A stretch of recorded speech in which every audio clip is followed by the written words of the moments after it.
Hello students, இந்த வீடியோவில் நம்ம பார்க்க போகிற டாபிக் ராக்கெட் ப்ரொபல்ஷன். ஸோ இது ரொம்ப சிம்பிளாக பார்ப்போம் 10th ஸ்டாண்டர்ட் ரேஞ்சுக்கு. ஸோ இந்த டாபிக்கு நமக்கு தேவையான 2 laws, Newton's 3rd law and conservation of linear momentum. இந்த 2 லாஸும் எப்படி இங்கே ராக்கெட் ப்ரொபல்ஷனில் யூஸ் ஆகுது அப்படிங்கிறத நம்ம டிஸ்கஸ் பண்ண போகிறோம். இப்போது ராக்கெட் லான்ச் பண்ணுறாங்க, ஒரு சேட்டலைட் லான்ச் பண்ணுறாங்க. ராக்கெட் அப்படிங்கிறது அதை கேரி பண்ணிட்டு போய் ஸ்பேஸில் ஏதோ ஒரு ஆர்பிட்டில் நிறுத்துது, இல்லைன்னா வேற ஒரு பிளானட்டுக்கு எடுத்துகிட்டு போகக்கூடிய ஒரு கேரியராக பிஹேவ் பண்ணுறது தான் இந்த ராக்கெட். ஓகே, இப்போது அதாவது சேட்டலைட் லான்ச்சிங் ஸ்டேஷன், இஸ்ரோ இது மாதிரியான சேட்டலைட் லான்ச்சிங் ஸ்டேஷனில் ராக்கெட் வந்து ப்ரொப்பலாக போகக்கூடிய அந்த மொமெண்ட்டை நீங்கள் பார்த்துருக்கலாம். என்ன நடக்குது அப்படின்னா, அதோட லோயர் சைடில் இது வந்து ஒரு சும்மா ரஃப்பான ராக்கெட் ஸ்ட்ரக்சர்னு வச்சுக்கோங்க. ஓகே,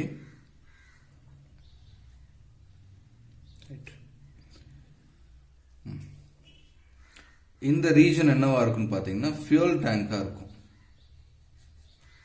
ஓகேங்களா, இங்க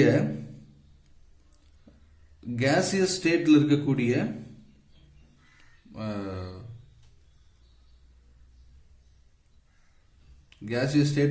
எலமெண்ட்ஸை என்ன பண்ணியிருப்பாங்கன்னா கண்டென்ஸ் பண்ணியிருப்பாங்க. கண்டென்ஸ் அப்படின்னா கூல் பண்றது, லிக்விட் ஸ்டேட்டுக்கு கூல் பண்ணியிருப்பாங்க. அது வந்து -120 இல்லைன்னா -150 டிகிரி செல்சியஸுக்கும் கீழே கூல் பண்ணியிருப்பாங்க. இந்த டெக்னிக் பேரு கிரியோஜெனிக் டெக்னிக்னு சொல்லுவோம். கிரியோஜெனிக் டெக்னிக் அப்படின்னு சொல்லுவோம். ஸோ இந்த ஃபியூலுக்கு பேரு கிரியோஜெனிக் ஃபியூல் அப்படின்னு சொல்றோம். ஸோ ஆக்சுவலாக இந்த சேம்பர்ல வந்து தேவையான ஃபியூலை அதே ஸ்டேட்ல, அதாவது கேசியஸ் ஸ்டேட்லயே நம்ம கன்ஃபைன் பண்ணோம்னா ரொம்ப லார்ஜ் ஸ்பேஸ் தேவைப்படும், லார்ஜ் கண்டெய்னர் தேவைப்படும். அப்படி இல்லாம ரொம்ப லார்ஜ் அமௌண்ட் ஆஃப் ஃபியூலை ரொம்ப ஸ்மால் வால்யூம்ல நம்ம எடுத்துட்டு போகணும். ரைட், எந்த அளவுக்கு இந்த ஃபியூல் டேங்கோட சைஸை மினிமைஸ் பண்றோமோ அந்த அளவுக்கு இந்த ராக்கெட் வந்து எஃபிஷியண்டா ப்ரொப்பல் ஆகும். ஓகே, இப்போ இந்த ஃபியூல் என்ன செஞ்சிருக்கிறோம், கிரியோஜெனிக் டெக்னிக் மூலமா லிக்விடைஸ் பண்ணியிருக்கிறோம், லிக்விட் ஃபார்முக்கு மாற்றிருக்கிறோம். கேஸை லிக்விட் ஃபார்ம் மாற்றிருக்கிறோம் கூல் பண்ணுறதால. ஓகே, ரூம் டெம்பரேச்சரில் கேசியஸ் ஸ்டேட்டில் இருக்கிற ஃபியூலை ரொம்ப லோ டெம்பரேச்சர், கிரியோஜெனிக் டெம்பரேச்சரில் நம்ம லிக்விடாக மாற்றிட்டோம். இப்போ இந்த கண்டென்ட் ரொம்ப லார்ஜ் அமௌண்ட் ஆஃப் கேஸ் வந்து இருக்குது, கன்ஃபைனாக இருக்குது. ஓகேங்களா, லோ டெம்பரேச்சர்.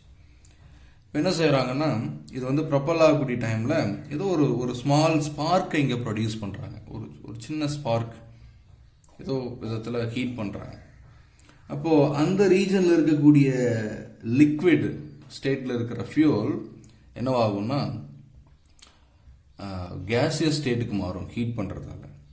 அப்போ கேஸுக்கு இங்க ஆக்சுவலா இந்த வால்யூம்ல கன்ஃபைன் ஆகக்கூடிய லிக்விட் டோட்டலா கேஸா மாறுச்சுன்னா ரொம்ப லார்ஜ் அமௌண்ட் ஆஃப் வால்யூம் அங்க தேவைப்படும்.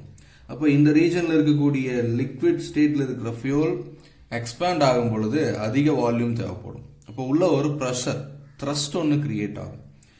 இந்த எப்படின்னா ஃபியூல் டேங்க்ல இந்த இடத்துல ஒரு நாசில் வச்சிருப்பாங்க, ஒரு ஸ்மால் ஓப்பன் வச்சிருப்பாங்க. ஓகேங்களா, ஸோ இங்க வந்து உள்ள வந்து ப்ரெஷர் ஜாஸ்தி ஆகிறதால இந்த நாசில் வழியா ஃபியூவல் வந்து வெளியில வர ஆரம்பிக்கும், கேசியஸ் ஸ்டேட்ல வெளியில வர ஆரம்பிக்கும். With emission of large amount of heat, sound இதெல்லாம் கூட அது வெளியில வர ஆரம்பிக்கும்.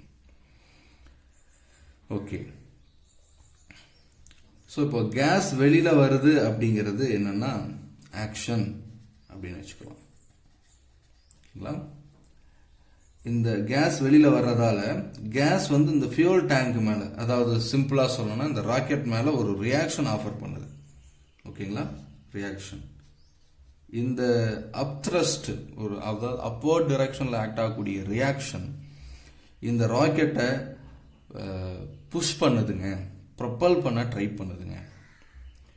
இன்னும் அதிகமாகுதுங்க. நிறைய அமௌண்ட் ஆஃப் கேஸ் வந்து நிறைய அமௌண்ட் ஆஃப் லிக்விட் ஸ்டேட்டில் இருக்கிற ஃபியூல் கேஸாக மாற மாற ப்ரெஷர் இன்னும் ஜாஸ்தி ஆகுது. ரொம்ப லார்ஜ் அமௌண்ட் ஆஃப் கேஸ் இது இந்த நாசில் வழியாக வெளியில் வருதுங்க. ஸோ ரியாக்ஷனும் அதிகமாகிட்டே இருக்குது. ஒரு கிரிட்டிக்கல் ஸ்டேட் வந்த உடனே ஒரு டிசையர்டு அமௌண்ட் ஆஃப் ஃபோர்ஸ் இங்கே கிடைச்ச உடனே இந்த ராக்கெட் வந்து மேலே ப்ரொப்பல் ஆக ஆரம்பிக்குது. ஓகேங்களா? ஸோ இங்கே ஆக்ஷன் ரியாக்ஷன் அப்படிங்கிற இந்த கான்செப்ட் இங்கே யூஸ் ஆகுது. ஸோ ராக்கெட் ப்ரொபல்ஷனில் தேர்ட் லா யூஸ் பண்ணுறோம். ஓகேங்களா? Please note that action acting on the air, அதாவது மாஸ், அதாவது இந்த ஃபியூல் டேங்க்லேருந்து இஜெக்ட் ஆகக்கூடிய கேசியஸ் ஸ்டேட் கேஸ் மாலிகூல்ஸ் மேலே ஆக்ட் ஆகுறது ஆக்ஷன். ரியாக்ஷன் அப்படிங்கிறது கேஸ் மாலிகூல் இந்த ஃபியூல் டேங்குக்கு, அதாவது ராக்கெட்டுக்கு ப்ரொவைட் பண்ணுறது ரியாக்ஷன். ஓகே, ஏன்னா 2 டிஃப்ரெண்ட் பாடிஸ் அப்படிங்கிறத மைண்டில் வச்சுக்கணும். ரைட். இப்போ இந்த கன்சர்வேஷன் ஆஃப் லீனியர் மொமெண்டம் இங்கே எப்படி நடக்குது அப்படின்னு பார்ப்போம். இந்த ராக்கெட் ரொம்ப வந்து ஹைட்டுக்கு போகணும் இல்லைங்களா? ஃபார் எக்ஸாம்பிள் இப்போ ஒரு ஸ்டேஷனரி சேட்டலைட் அப்படின்னு எடுத்துட்டிங்கன்னா சர்ஃபேஸ்லேருந்து 36,000 கிலோமீட்டர் டிஸ்டன்ஸில் வைக்கணும், ஹைட்டில் வைக்கணும். அப்போது அவ்வளோ ஹைட்டுக்கு போகணுன்னா இதுக்கு வெலாசிட்டி ரொம்ப அதிகமாக இருக்கணும், ஸ்பீட் ரொம்ப ஜாஸ்தியாக இருக்கணும். ஸோ அவ்வளோ ஹை ஸ்பீடை எப்படி இது அட்டைன் பண்ணுது அப்படின்னு கவனிச்சோம்னா, அந்த அட்டைன் பண்ணுறதுக்கு தான் அதை பற்றி புரிஞ்சுக்கிறதுக்கு தான் இந்த கன்சர்வேஷன் ஆஃப் லீனியர் மொமெண்டம் நமக்கு யூஸ்ஃபுல்லாக இருக்குது. சில கன்சர்வேஷன் ஆஃப் லீனியர் மொமெண்டம்னா என்னன்னு இந்த டாபிக்ல ஜஸ்ட் பார்த்துருவோம். லீனியர் மொமெண்டம், அதாவது எக்ஸ்டர்னல் ஃபோர்ஸ் ஆக்ட் ஆகாத பொழுது ஒரு சிஸ்டத்தோட லீனியர் மொமெண்டம் ரிமைன்ஸ் அன்சேஞ்ச்ட். ஓகேங்களா? இப்போ இந்த ஃபியூல் டேங்க்கு, அதாவது கிரையோஜெனிக் ஃபியூல் வந்து பர்ஸ்ட் ஆகுது, கேஸஸ் வெளியில வருது அப்படின்னா இங்க வேற எந்த எக்ஸ்டர்னல் ஃபோர்ஸும் வரல, எல்லாமே இன்டர்னல் ஃபோர்ஸ் தான். இப்போ எக்ஸ்டர்னல் ஃபோர்ஸ் 0. ஓகே, அதை மைண்டில் வச்சுக்கிறோம். இனிஷியலாக இந்த ராக்கெட் எப்படி இருந்துச்சுங்க? ரெஸ்ட் ஸ்டேட்ல இருந்துச்சு இல்லையா? இப்போ ரெஸ்ட்ல இருக்கக்கூடிய எவ்வளவு பெரிய ஆப்ஜெக்டா இருந்தாலும் அதோட மொமெண்டம் என்ன? 0. Momentum of the massive object which is at rest is 0. ஏன்னா மொமெண்டம் அப்படிங்கிறது product of mass into velocity. Velocity 0னா ரெஸ்ட்ல இருக்குதுன்னா மொமெண்டமும் 0 தான். ஓகே, இப்போ 0 மொமெண்டத்தில் இருக்கக்கூடிய இந்த சிஸ்டத்தை கன்சிடர் பண்றோம். பட் உள்ள ஏதோ சம் இன்டர்னல் ஃபோர்ஸ் கிடைக்கிறதால இந்த ஆக்ஷன்னால உள்ள இருக்கிற கேஸுக்கு ஏதோ சம் வெலாசிட்டி, ஏதோ சம் மொமெண்டம் கிடைக்குது. கரெக்டுங்களா? இந்த கேஸஸ் மூவ் ஆக ஆரம்பிக்குதா, ஸோ மொமெண்டம் கிடைக்குது. ஓகே, அப்போ மொமெண்டம் இன் திஸ் டிரெக்ஷன், அதாவது டவுன்வர்ட் டிரெக்ஷன். ரைட். அப்போ நம்ம தான் படிச்சிருக்கிறோம் லீனியர் மொமெண்டம் சேஞ்ச் ஆகாது when no external force acting on the system அப்படிங்கும் பொழுது.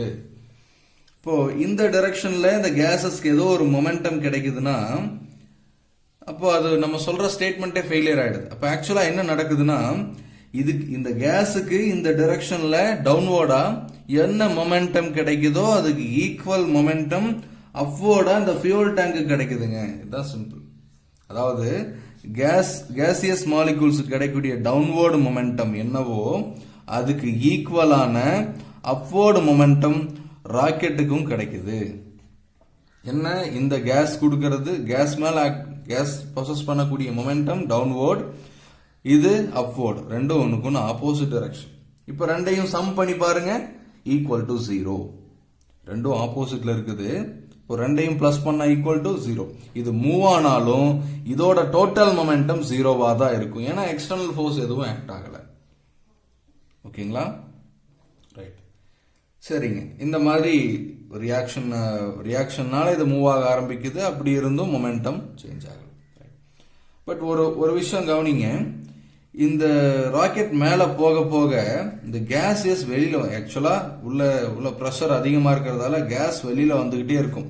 அப்ப இந்த mass of the fuel tank, mass of the rocket வந்து ஆல்டிடியூட், ஹையர் ஆல்டிடியூட்னா ஹைட்டுக்கு போக போக என்னவாகுதுன்னா மாஸ் ஆஃப் த ராக்கெட் வந்து டிக்ரீஸ் ஆகுது. ஓகேங்களா? இப்போ நம்ம இதை பார்த்துக்கிறோம். அதாவது கேஸுக்கு என்ன மொமெண்டமோ அந்த மொமெண்டம் தான் ராக்கெட்டுக்கு இருக்கும். Momentum of the rocket. ஓகேங்களா? இது வந்து மாறாதுங்க. ரைட்? இப்போ பார்த்தீங்கன்னா மாஸ் இன்டு வெலாசிட்டி தான் மொமெண்டம். ரைட்? இப்போ என்னவாகுது, ஹையர் ஹைட்டுக்கு போக போக மாஸ் ரெடியூஸ் ஆகிட்டே இருக்குது. பட் இது கான்ஸ்டன்டா இருக்கணும்னா என்ன ஆகணும், கொஞ்சம் திங்க் பண்ணி பாருங்க. வெலாசிட்டி அதிகமாகணும். மாஸ் குறைய குறைய வெலாசிட்டி இன்னும் அதிகமாகுது. ஆக்சுவலா இந்த ரியாக்ஷன் என்ன பண்ணுது, ஆக்சுவலா force due to this reaction அப்படிங்கிறது மாஸ் இன்டு ஆக்சலரேஷனா.